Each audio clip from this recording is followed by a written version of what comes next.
Hi guys, good morning. Welcome back to Karthika vlogs. అందరికీ నమస్తే. So ఈరోజు సండే కదా. సో బ్రేక్ఫాస్ట్ ఏం చేద్దామా అని ఆలోచిస్తే కొంచెం స్పెషల్గా చేద్దామని చెప్పేసి రవ్వ దోశ ట్రై చేద్దామని అనుకుంటున్నానండి. సో నేనైతే ఎప్పుడు చేయలేదు, ఫస్ట్ టైం చేస్తున్నాను. సో యూట్యూబ్లో చూసా అనమాట. చాలా ఈజీ ప్రాసెస్ అనిపించింది. వై డోంట్ వీ ట్రై అని చెప్పేసి అయితే స్టార్ట్ చేశాను. దీనికి కావాల్సినవి అయితే చాలా తక్కువ ఐటమ్స్. సో పెరుగు, రవ్వ, వాటర్, చక్కెర, ఉప్పు, ఈనో ఇవి ఉంటే చాలు. మనకి ఇంట్లో ఉండే ఐటమ్స్తోనే అనమాట. సో ఎక్కువ ఐటమ్స్ కూడా లేవు కాబట్టి ఈజీ ప్రాసెస్ ఉంది కాబట్టి చేసేద్దాంలే అని చెప్పేసి అయితే చేయడానికైతే స్టార్ట్ చేశాను. ఒక్కటి గుర్తుపెట్టుకోండి, మనం కరెక్ట్ కొలతలతోనే చేసుకుంటేనే దోశ అనేది పర్ఫెక్ట్గా వస్తుంది. మనం ఎప్పుడు చేసినా, ఫస్ట్ టైం చేసినా, లాస్ట్ టైం చేసినా, మనం ఏ మిస్టేక్స్ చేయకుండా కరెక్ట్ కొలతలతో చేసుకుంటే రిజల్ట్ అనేది కరెక్ట్గా వస్తుంది. సో ఒక మిక్సీ కట్టర్ అయితే తీసుకోండి.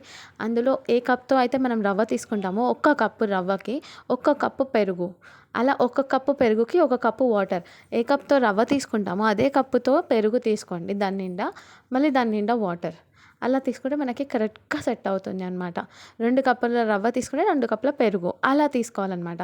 సో నేను ఒక కప్పు రవ్వకి ఒక కప్పు పెరుగు, ఒక కప్పు వాటర్ అలా తీసుకుంటున్నాను.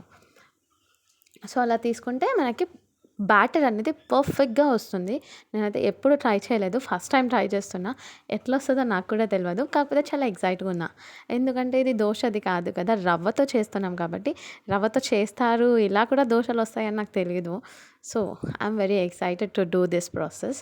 తర్వాత హాఫ్ కప్ షుగర్, అంటే half spoon sugar, just half spoon మాత్రమే, చూడండి. Half spoon sugar and salt మనకి కావాల్సినంత, మనకి టేస్ట్కి తగ్గట్టు మనం సాల్ట్ వేసేసుకోవాలి. సో మిక్సీ జార్లో మనకు కావాల్సినంత సాల్ట్ వేసేసుకొని మీ టేస్ట్ పరంగా వేసుకోండి. సో సాల్ట్ వేసేసుకొని అంతా ఒకసారి మిక్సీ పట్టేసుకోవాలి. మంచిగా మిక్సీ పట్టేసుకోండి. మిక్సీ నార్మల్గా మనం పట్టుకునే దానికంటే ఒక 2-3 మినిట్స్ ఎక్కువసేపు పట్టండి.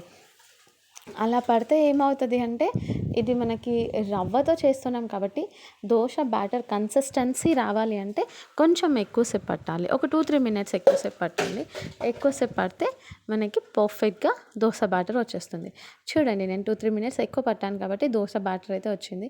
ఇలా వచ్చింది, ఈ కన్సిస్టెన్సీలో వచ్చింది. Same as it is. ఎలా ఉందంటే దోశ బ్యాటర్కి ఎట్లా వస్తుందో మనం మినపప్పు బియ్యం వేసి నానబెడితే సేమ్ రవ్వకి కూడా అలాగే వచ్చింది. చూడండి, కలిపితే మీకు కూడా కనిపిస్తుంది కదా ఎంత బాగా వచ్చిందో బ్యాటర్. నేను ఎక్స్పెక్ట్ చేయలేదు ఇంత పర్ఫెక్ట్గా వస్తుంది అని. సో నిజంగా బాగా వచ్చింది. సో నెక్స్ట్ అయితే మనం అది మంచిగా కలిపేసుకున్న తర్వాత ఈనో తీసుకోవాలి. ఈనో ఎందుకు యూస్ చేస్తామంటే, మనము నార్మల్గా దోశ బ్యాటరీకి అయితే మనం 1 డే ముందే చేస్తాం కాబట్టి అది నైట్ అంతా ఫర్మెంట్ అవుతుంది. సో ఇది మనకి అప్పుడప్పుడు ఇన్స్టాంట్గా చేసుకుంటున్నాం కాబట్టి ఆ పిండి కొంచెం ఫర్మెంట్ అవ్వడానికి ఇది ఈనో యూస్ చేస్తున్నాం. ఒక 1 స్పూన్ ఈనో వేసుకోండి. ఈనో వేసుకొని బాగా కలపండి, బాగా అంటే బాగా. మనం ఎంతసేపు కలిపితే అంత మంచిగా ఫర్మెంట్ అవుతుంది అనమాట పిండి. మంచిగా బబుల్స్ బబుల్స్ వస్తుంది, చూసారా? నైట్ అంతా పెడితే మార్నింగ్ లేసి చూసేసరికి ఎలా ఫర్మెంట్ అవుతుందో మొత్తము బబుల్స్ బబుల్స్గా పైన దోశకి, ఈ దోశ పిండికి ఇప్పుడు కూడా చూడండి ఎంత బబుల్స్ బబుల్స్ వచ్చి సేమ్ యాజ్ ఇట్ ఈస్ అలాగే వచ్చింది, జస్ట్ ఈనో వేయగానే. సో అంతా మంచిగా కలిపేసి ఒక 10 మినిట్స్ పక్కన పెట్టుకోండి. టచ్ చేయకుండా ఏం చేయకుండా ఒక 10 మినిట్స్ పక్కన పెట్టేసేయండి, దాంతో సంబంధం లేనట్టు. నెక్స్ట్ ఇంకా మనం చట్నీకి అయితే రెడీ చేసుకుందాము. పల్లీలు, పుట్నాలు, ఏమంటారు, పచ్చిమిరపకాయలు, కొబ్బరి, వీటితోనే మనం పల్లీ చట్నీ చేసుకుంటాం కదా. సో నేనైతే పల్లీ చట్నీ చేయడానికి చూస్తున్నాను. మేము ఉండేది ఇద్దరమే కాబట్టి, నేను మా హస్బెండ్.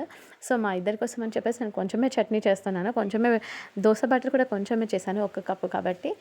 నేను కొబ్బరి వేయట్లేదు. కొబ్బరి వేస్తే మనకి కన్సిస్టెన్సీ, ఏమంటారు, చట్నీ కన్సిస్టెన్సీ ఎక్కువ రావడానికి వేస్తారు కదా కొబ్బరి.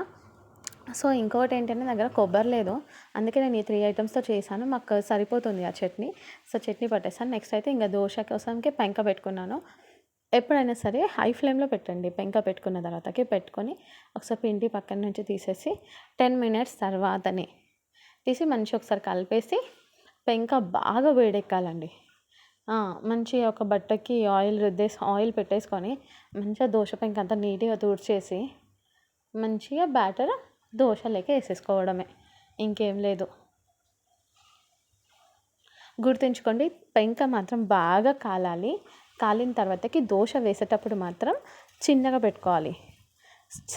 ఏమంటారు సిమ్లో పెట్టుకోండి. సిమ్లో కూడా కాదు, చాలా తక్కువ మంట మీద పెట్టుకొని దోశ వేసుకోండి, లేకపోతే మనకు వేయడానికి రాదు. వేసిన తర్వాత కొంచెం మళ్ళీ హై ఫ్లేమ్లో పెట్టండి. హై ఫ్లేమ్లో పెట్టేసి ఆయిల్ అప్లై చేసేసుకొని ఇక్కడ ముందు వెనుక ఫ్రంట్ బ్యాక్ కాల్చుకోవడమే, ఇంకా దోశ రెడీ అయిపోతుంది. సో చూసారు కదా ఎంత మంచిగా కాలిందో ఫ్రంట్ బ్యాక్. నెక్స్ట్ ఇంకొక దోశ వేస్తున్నాను. సో చాలా ఈజీగానే వస్తుందండి, ఎక్కువ మనం రిస్క్ చేసుకోవాల్సిన అవసరం లేదు. ఈజీగానే ఉంది, మనకి దోశలు ఎలాగ వేసుకుంటామో అలాగే ఉంది. కాకపోతే దోశలు మనం ఎంత థిక్గా అయినా ఎంత సన్నంగా అయినా వేయడానికి వస్తుంది. కాకపోతే ఇది కొంచెం కొంచెం కొంచెం లావుగా అవుతుంది, కొద్దిగా, ఎక్కువ కాదు. అది నేను ఫస్ట్ టైం చేశాను కాబట్టి మేబీ నాకు రాలేదేమో. పర్ఫెక్ట్గా వేస్తే మంచిగా దోశ లేకనే సన్నంగా చేయొచ్చు మనం కూడా, పేపర్ లేక. సో బాగా వచ్చింది. ఫస్ట్ టైం చేసిన I'm very satisfied with this dosa. ఎందుకంటే మా హస్బెండ్కి చాలా నచ్చింది. సో ఎవరి కోసం అయితే స్పెషల్గా చేస్తామో వాళ్ళకి నచ్చింది అంటే ఆ హ్యాపీనెస్ అలాగ ఉంటుంది. మనం అప్పటిదాకా కష్టపడి ఎంత ఎఫర్ట్స్ పెట్టి చేసిందంతా పోతుంది, వాళ్ళు ఒక్క మాట చాలా బాగుంది అంటే వేరే లెవెల్ ఉంటుంది హ్యాపీనెస్. నాకైతే మంచిగా అనిపిస్తుంది. నేను ఆయన ఏమంటారు, ఆయన హ్యాపీనెస్ కోసంకి ఆయన ఆ వర్డ్ చెప్పడానికి నేను చాలా ఎఫర్ట్స్ పెట్టి చేస్తాను, ఏ ఫుడ్ చేసినా కూడా. సో దోశలు చేశాను. నెక్స్ట్ నేను కూడా టేస్ట్ చేస్తాను ఎలా ఉందో. ఆయనైతే బాగుందని చెప్పారు, 100% బాగుంది అంటే ఖచ్చితంగా అది బాగుంటుంది. సో ఇంకా నెక్స్ట్ నేను కూడా ఒకసారి టేస్ట్ చేసి ఎలా ఉందో చెప్తాను. మీరు కూడా ట్రై చేయండి, ఇంట్లో ఉంటారు కదా ఫ్రీ టైంలో ఉన్నప్పుడు మీరు కూడా ట్రై చేయండి. ఇది చాలా ఈజీ ప్రాసెస్, పిల్లలు కూడా చాలా ఇష్టంగా తింటారు. ఒకసారి ట్రై చేసి చూడండి. నిజంగా పల్లి చట్నీలో చాలా అద్దిరిపోయింది దోశ, అద్దిరిపోయిందంటే అదిరిపోయింది. ట్రస్ట్ మీ గైస్, రియల్గా చాలా బాగుంది. సో అసలు రవ్వ దోశ అన్నట్టు లేదు, చాలా బాగుంది టేస్ట్ అయితే. మీరు కూడా ట్రై చేయండి తప్పకుండా. సో అండ్ ఇంకొకటి, నా వీడియోస్ కనుక మీకు నచ్చినట్లయితే ఖచ్చితంగా లైక్ చేయండి, కామెంట్ చేయండి, షేర్ చేయండి. నేను ఏమైనా వీడియోస్లో మిస్టేక్స్ చేస్తే నాకు మిస్టేక్ చెప్పండి కామెంట్స్లో. చెప్తే నేను ఇంకొక వీడియోలో ఆ మిస్టేక్ చేయకుండా ఉండడానికి ట్రై చేస్తాను. మీకు ఇంకేమైనా ఏమంటారు ప్లాన్స్కి సంబంధించి లేకపోతే వంటలకు సంబంధించి ఏదైనా కావాలి అంటే కింద కామెంట్లు చెప్పండి, నేను ఖచ్చితంగా అది ట్రై చేస్తాను. మీకు ఏమంటారు చేసి వీడియో పెడతాను. ఓకేనా? Please support me guys, me support నాకు కావాలి. మీ సపోర్ట్ లేకుంటే అసలు కాని పని. మీ సపోర్ట్ ఉంది వరకే, ఇప్పటి వరకే వచ్చాను.